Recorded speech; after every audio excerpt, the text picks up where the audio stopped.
우리는 2025년 마지막 주일을 하나님께 드리고 있습니다.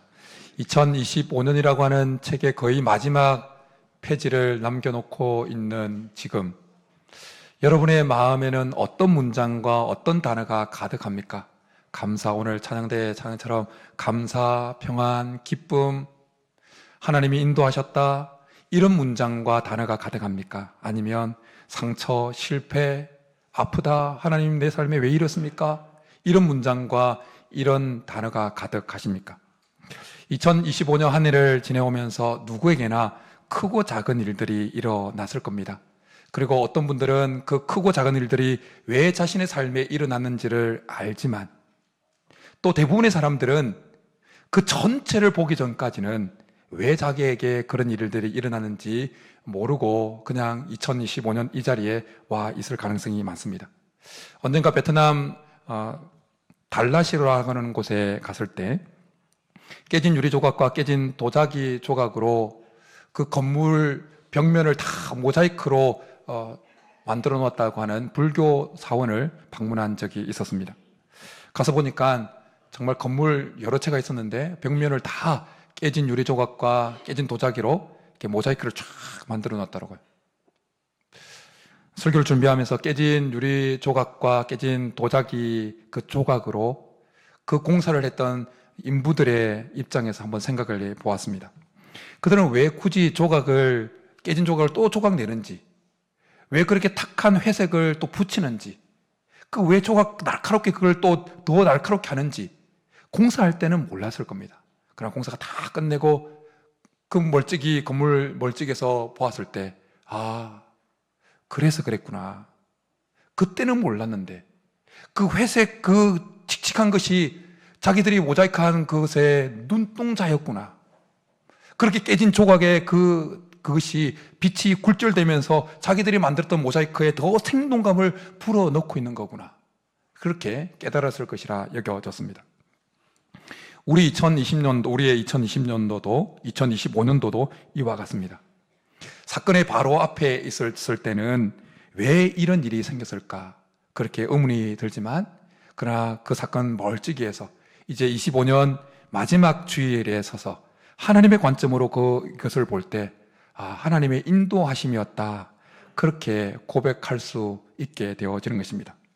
성도 여러분, 우리의 인생에 깨진 조각들 앞에서 우리에게 필요한 것은 우리의 삶에 깨어진 조각을 다시 붙이는 기술이 아니라 깨어진 조각들 속에 담겨 있는 그 하나님께서 우리에게 그 조각을 허락하신 의미와 그 계획들, 그 조각들 속에 담겨 있는 그 계획들을 볼 수 있는 영적인 눈인 것입니다.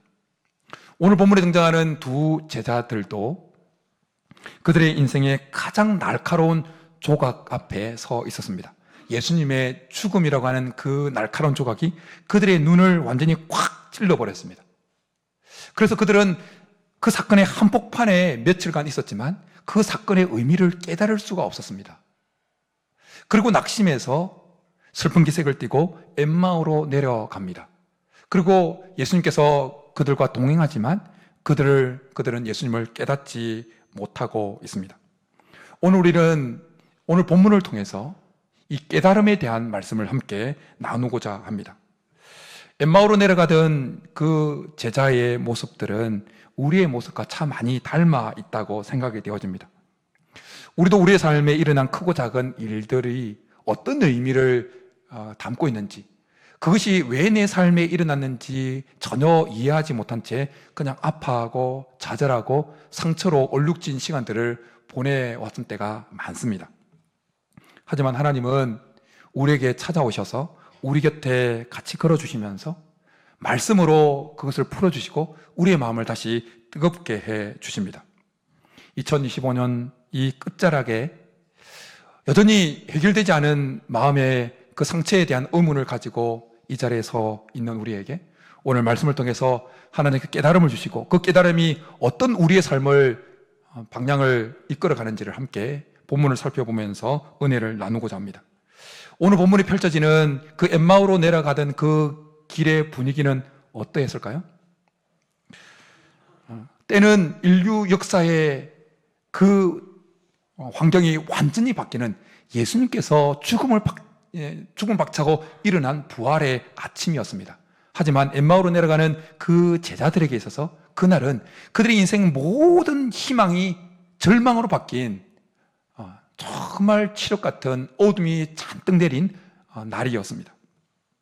그들은 예루살렘을 떠나서 엠마오로 내려가고 있습니다. 예루살렘은 그들에게 어떤 곳이었습니까? 그들의 소망이 담겨 있고 그들의 비전이 늘 살아 꿈꾸던 곳이었습니다. 예수님과 함께 영광을 같이 누릴 수 있겠다고 여겨졌던 곳이었습니다. 그런데 예수님이 십자가에서 무기력하게 죽게 되었을 때 그들에게 예루살렘은 다시 되돌아보고 싶지 않은, 빨리 떠나고 싶은 그런 장소로 변해버렸습니다. 엠마오는 예루살렘에서 약 11km 떨어진 곳이었습니다. 성경은 그들이 걷고 있었던 그 엠마오 길의 분위기를 17절에서 슬픈 기색을 띠고 물러서서 서로 대화를 나누는 그런 모습으로 묘사를 합니다. 그들의 대화 속에는 3년간 기대했던 그들의 모든 기대가 다 허물어져 버렸다고 하는 그 허탈감, 그리고 죽음 앞에서 인간이 어떻게 할 수 없는 그 인간이 느끼는 무기력함이 가득했습니다. 흥미로운 사실은 그들이 예수님께서 부활했다는 사실을 듣지 못하지 않았다는 거예요. 이미 듣고 있었다는 것입니다. 22절부터 24절까지 내용을 보면 그들은 여전히 여인들이 전하는 예수님께서 부활하셨다, 빈 무덤이 있다, 빈 무덤이 비었다는 이야기를 듣고 이미 알고 있었습니다. 하지만 그들은 믿지 않았습니다. 더 정확하게는 그것이 무엇을 의미하는지 깨닫지 못했습니다.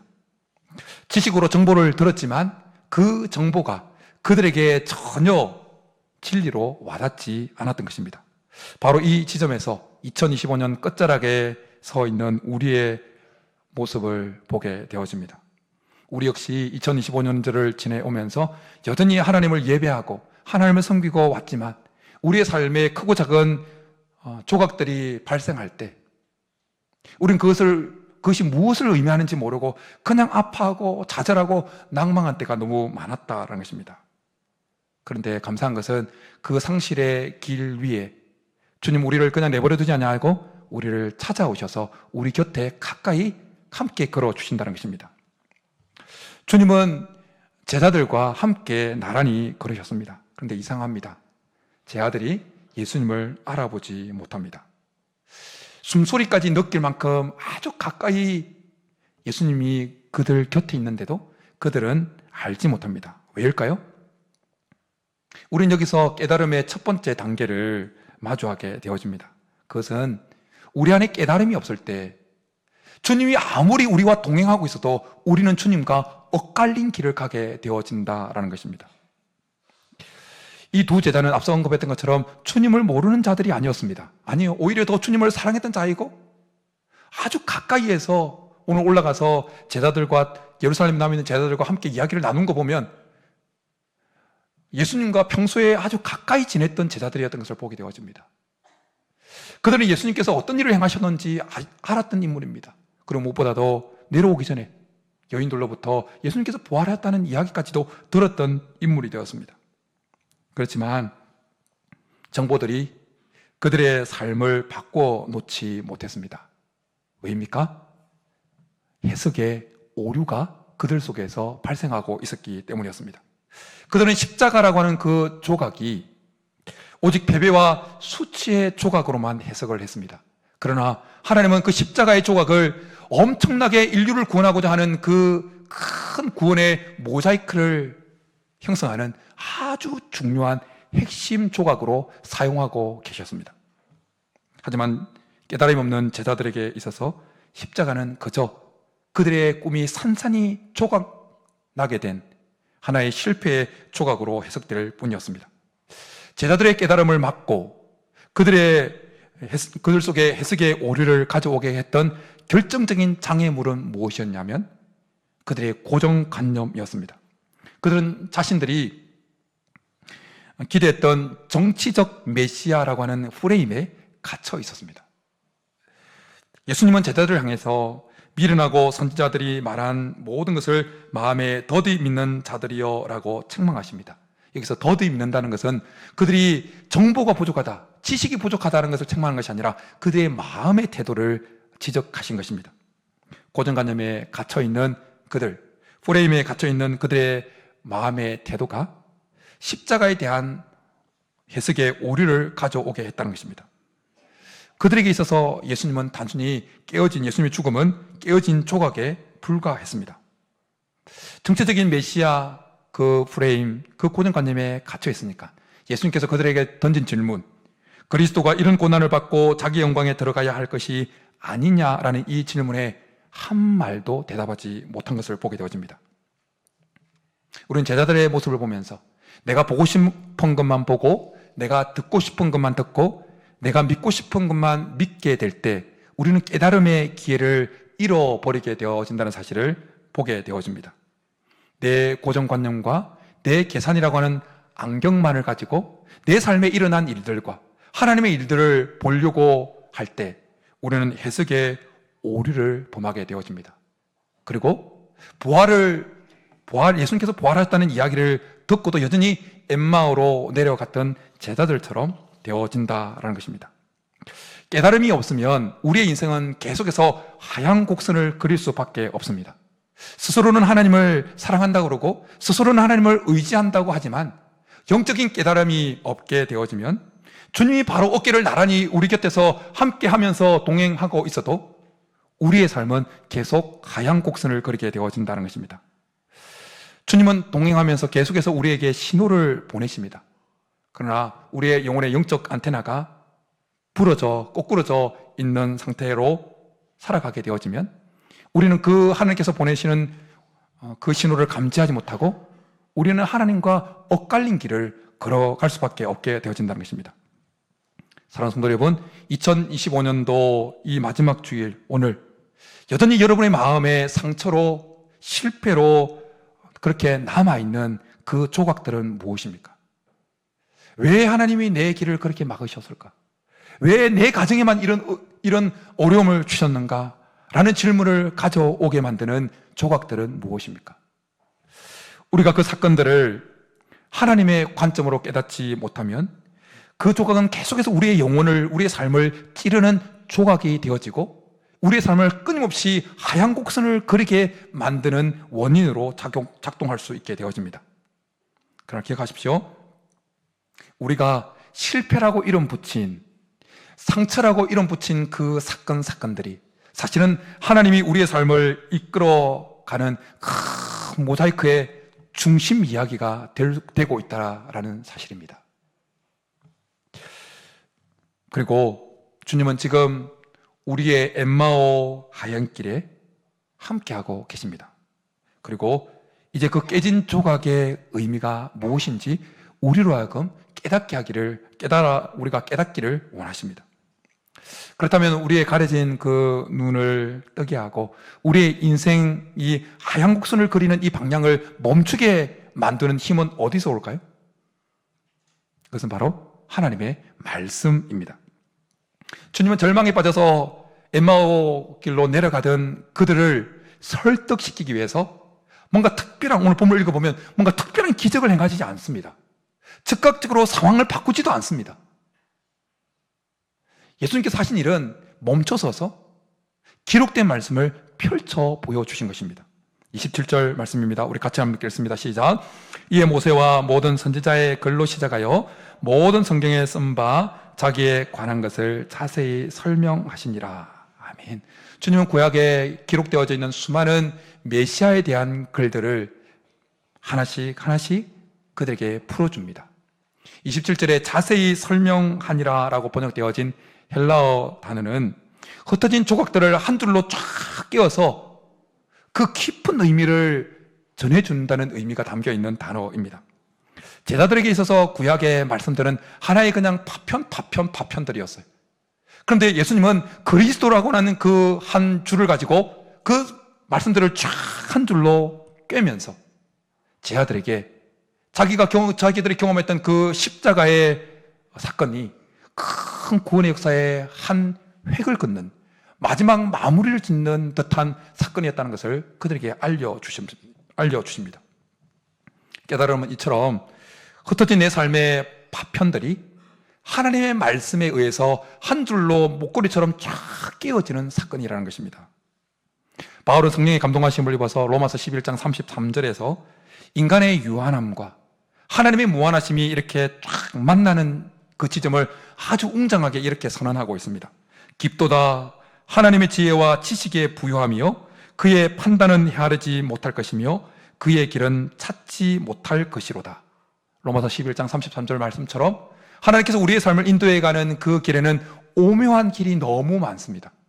그런데 그 오묘한 길을 안내하는 최고의 안내서가 뭐냐면 바로 하나님의 말씀이라는 것입니다. 하나님은 말씀을 풀어주심으로 우리에게 깨달음을 주십니다.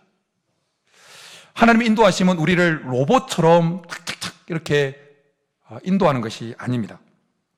말씀을 통해서 우리에게 아하 라는 깨달음이 우리 속에 일어나게 하면서 우리 스스로 그 깨달음에 의해서 발이 움직이게 하시면서 우리를 인도해 가신다는 것입니다. 그래서 깨달음은 하나님이 우리에게 건네시는 가장 인격적인 나침반과 같은 것입니다.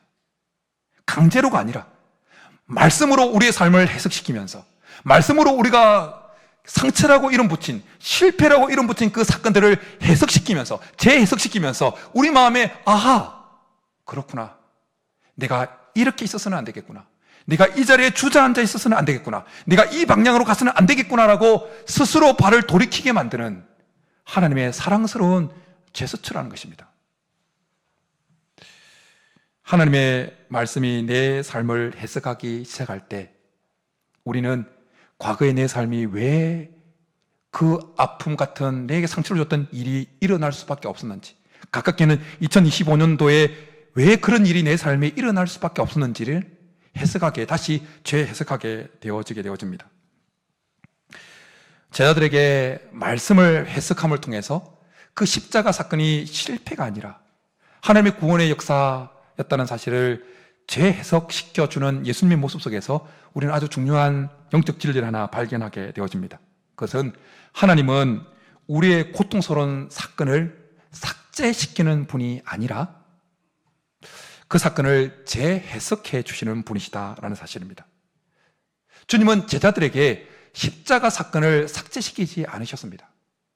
오히려 그 십자가 사건이 실패의 조각이 아니라 하나님의 구원의 역사에 아주 중요한 사건이라는 사실, 승리의 사건이라는 사실을 재해석해 주십니다. 깨달음은 내 삶에 고난이 사라지게 하는 것이 아니라 그 고난의 의미를 우리에게 다시 바뀌게 한다는 것입니다. 깨달음이 임할 때 우리를 찌르기만 한 것 같은 그 유리 조각들이 하나님의 영광을 비추는 찬란한 스테인드 글라스라고 이렇게 다가오게 되어진다는 것입니다. 우리가 흔히 쓰는 반전이다 반전 이런 표현은 사실은 깨달음의 또 다른 이름입니다.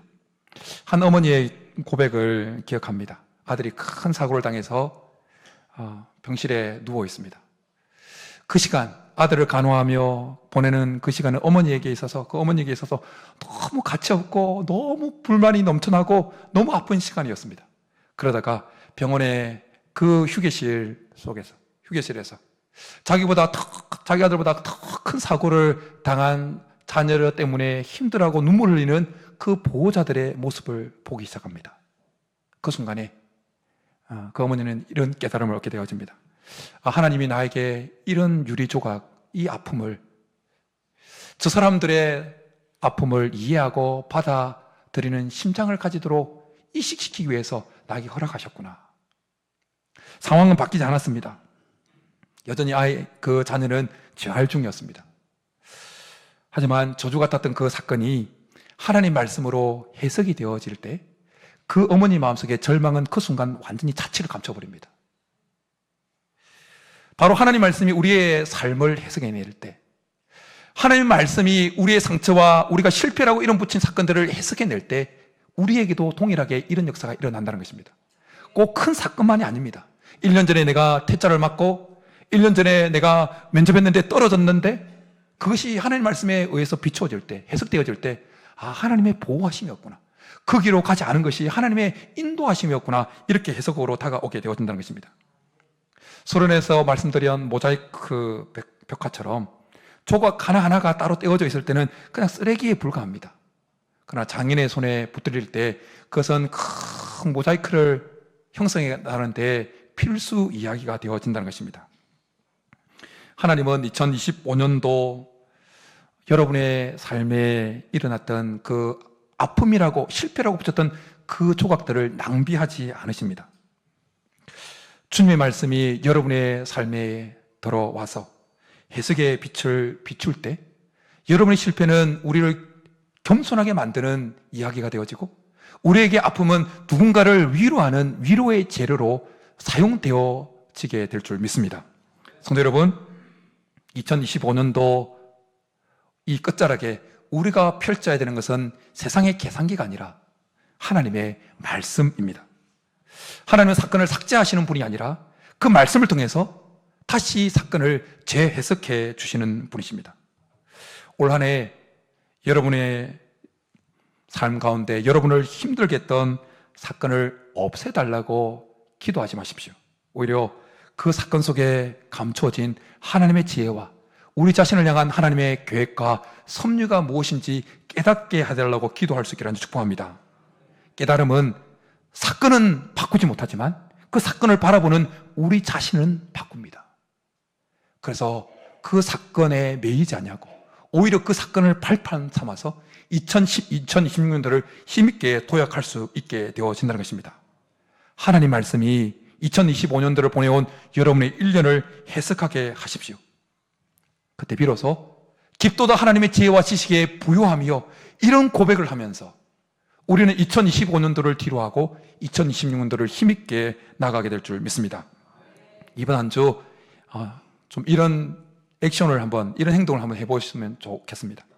2025년을 지나오면서 여전히 여러분 속에 상처라고 이름 붙여있는 그 사건들을 모아두고 한번 한 문장으로 적어보십시오. 그리고 오늘 본문을 한 번 더 펼치면서, 하나님, 제 마음에 상처를 주고 있는 이 사건도 말씀으로 다시 재해석하여 주십시오. 그리고 또 여전히 그렇게 했는데도 사건이 마음에 올라와서 마음에 상처를 생기게 만든다면 이런 고백을 하십시오. 주님은 제가 당한 이 사건의 의미를 다시 바꿔줄 수 있는 분이십니다. 이런 고백을 하면서 이번 한 주를 한번 보내보시기 바랍니다. 말씀이 우리 영혼에 부딪혀서 해석의 빛이 우리에게 들어올 때 우리 내면에는 놀라운 변화가 일어납니다. 우리 마음이 다시 뜨거워지기 시작합니다. 말씀이 우리의 삶을, 우리의 상처를 다시 재해석할 때 제자들의 모습을 보십시오.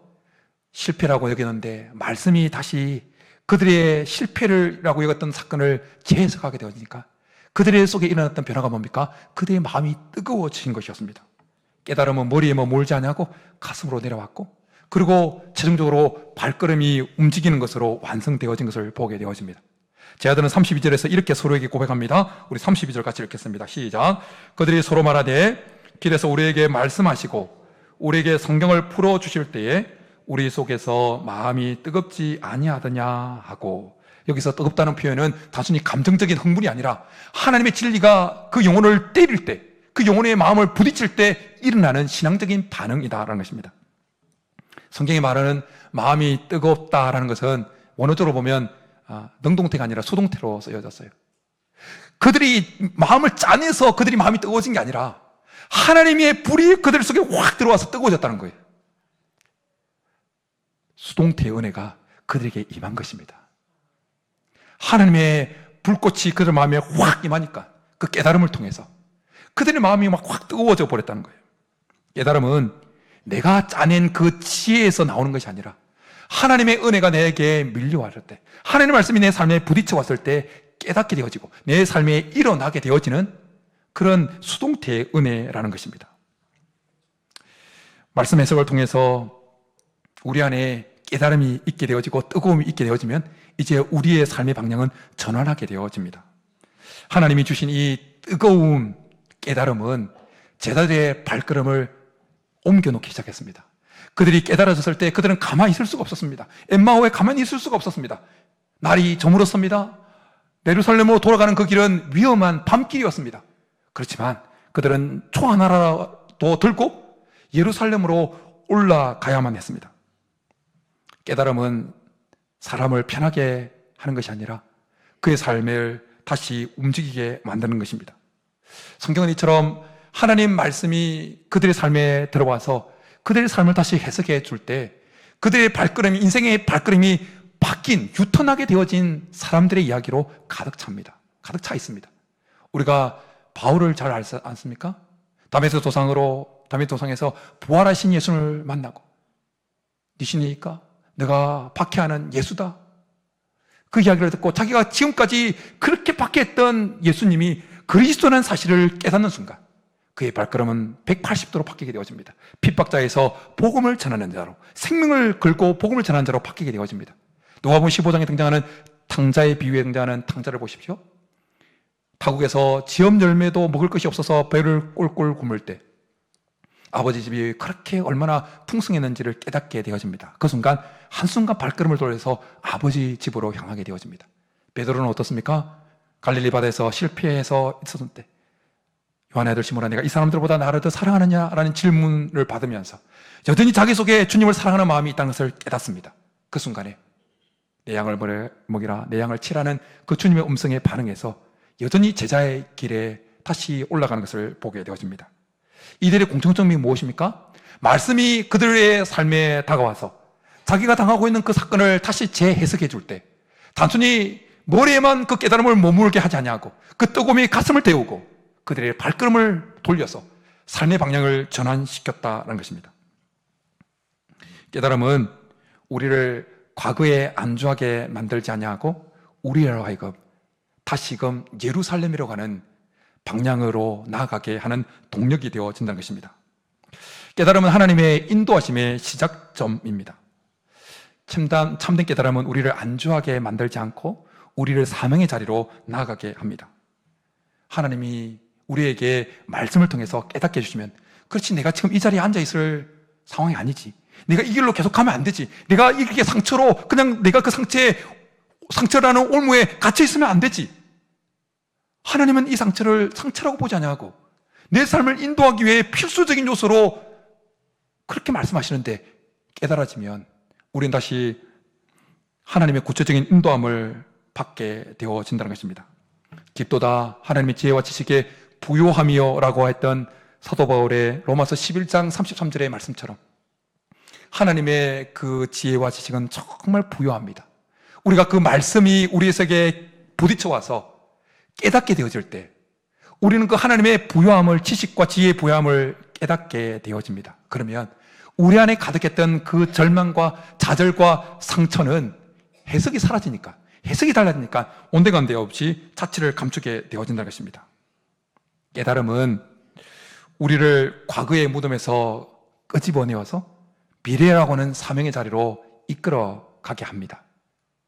깨달음이 있게 되어지면 우리는 2025년도에 머물러 있지 아니하고 2026년도 사명의 자리로 올라가게 될 줄 믿습니다. 말씀을 맺습니다. 성도 여러분, 2025년도 이 마지막 주일, 오늘 우리로 하여금 그 예루살렘으로 사명의 자리로 올라가지 못하게 막고 있는 장애물은 우리의 상황이 아니라 깨닫지 못함입니다. 오늘 예배에 동참한 우리 한 사람 한 사람에게 하나님께서 더 강력하게 이 수동태의 은혜를 충만하게 부어주시기를 축복합니다. 그래서 우리의 마음을 다시 뜨겁게 해주시기를 축복합니다. 하나님의 깨달음의 사건은 사건을 삭제시키는 것이 아니라 우리 속에, 그 사건 속에 숨겨진 하나님의 섭리와 우리를 향한 하나님의 계획과 사랑을 깨닫게 발견하게 하는 것입니다. 내 힘으로 뜨거워지려고 애쓰지 마십시오. 더 풍성한, 더 강력한 수동태의 은혜, 하나님이 내 삶을 뜨겁게 하시도록 그렇게 간구할 수 있기를 축복합니다. 그분의 말씀을 통해서 내가 상처라고 이름 붙였던 그것이 다시 재해석되게 해달라고 간구함으로 깨달아지면서 하나님의 부요하심과 하나님의 지혜와 지식의 부요함이라고 고백하면서 이제는 엠마오로 내려갔던 우리의 인생의 하얀 곡선이 멈추고 2026년도를 시작하면서 상승곡선을 그려나가는 은혜가 우리 모두의 있기를 주님으로 축복합니다. 이 시간 우리 말씀 생각하면서 나의 가는 길 주님 인도하십니다. 여전히 그 상처도 상처가 아니라 하나님이 인도하심의 한순간임을 고백하면서 나아가겠습니다.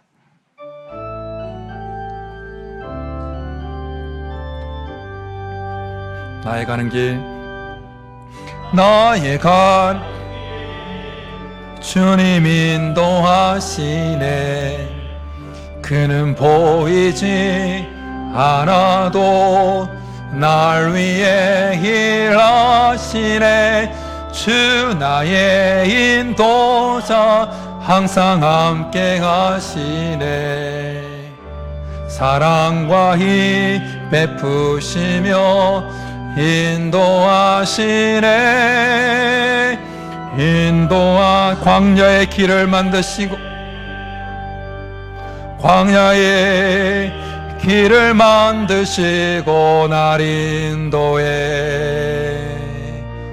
사망의 강 만드신 것 보라.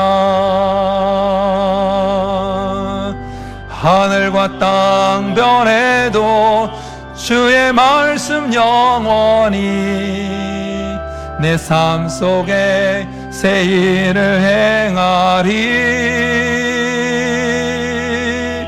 나의 가는 길 주님 인도하시네. 그는 보이지 않아 날 위해 일하시네.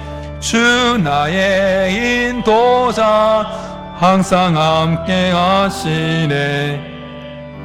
사랑과 힘 베푸시며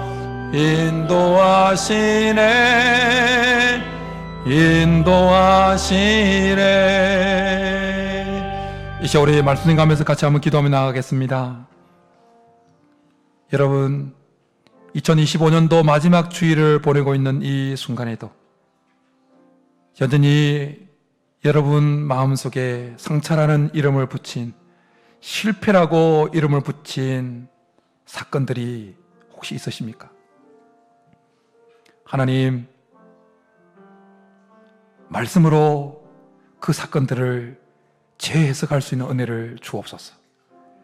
다시금 우리 속에 수동태 은혜, 다시 우리 마음이 뜨거워지는 그 은혜를 주께서 허락하여 주시고, 말씀이 우리의 상처에 다시 해석의 빛을 비춰주셔서 하나님 다시 하얀 곡선이 멈춰지게 하시고 2026년도에는 상향 곡선을 그리는 우리의 인생이 되게 도와달라고 이 시간으로 한번 주여 한번 부르게 나가겠습니다. 주여. 살아계신 하나님 아버지, 하나님 오늘 엠마오로 내려가는 그 두 제자의 모습을 통해서 하나님 깨달음이 우리의 삶에 얼마나 중요한 역할을 하는지 한 번 더 말씀해 주시니 감사합니다. 제자들 속에 하나님이 예수 그리스도의 죽음, 예수님의 죽음이라고 하는 그 조각이 그들을 찌르는 조각, 실패의 조각이었지만 주님이 말씀을 열어서 풀어줄 때 주님 그것이 다시 재해석되어지고 하나님의 구원의 큰 드라마의 핵심적인 사건이었다는 사실이 깨달아질 때 그들 속에 수동태의 은혜가 임하고 마음이 뜨거워지고 그들의 삶의 방향이 하얀 곡선을 그리던 인생이 상향 곡선을 그렸던 것처럼 주님 2025년도 마지막 주일을 보내고 있는 오늘 성도들의 가슴에 여전히 상처라고 이름 붙인 사건들이 남아있다면 주께서 말씀으로 그 사건들을 다시 재해석시켜 주셔서 이제는 하나님 그 상처 때문에 우리 인생이 하얀 곡선을 그리는 것이 아니라 오히려 하나님 재해석되어진 힘으로 수동태의 은혜로 다시 마음이 뜨거워져서 상용선을 그리는 2026년도에 우리 성도들의 인생이 될 수 있도록 주께서 도와주시옵소서. 그때는 몰랐지만 하나님 말씀으로 재해석해 주심으로 이제는 그 의미를 알고 하나님 힘있게 하나님 나라 오르는 힘있게 상용선을 그리는 우리 성도들의 2026년도의 삶이 되게 도와주시옵소서. 드립니다. 하나님, 오늘 본문에 등장하는 엠마오 도상의 두 제자의 모습이 우리의 모습이었음을 고백하며 제자들에게 베푸셨던 그 수동태의 은혜 우리에게도 허락하여 주시옵소서. 그 십자가의 사건이 단순히 실패의 사건이 아니라 하나님의 구원의 큰 역사의 사건이었다고 재해석시켜 주셨던 것처럼 우리의 삶에 여전히 아픔을 주는 상처로 남아있는 그 사건을 말씀으로 다시 재해석시켜 주셔서 하나님의 섭리의 순간이었다고 하나님께서 해석시켜 주심으로 우리의 인생 곡선이 하얀 곡선을 그리는 인생이 아니라 2026년도에는 상향 곡선을 그리는 인생이 다 될 수 있도록 역사하여 주시옵소서. 그렇게 해 주시기를 간절히 바라고 나오며 예수님의 이름으로 축복하며 기도드립니다. 아멘.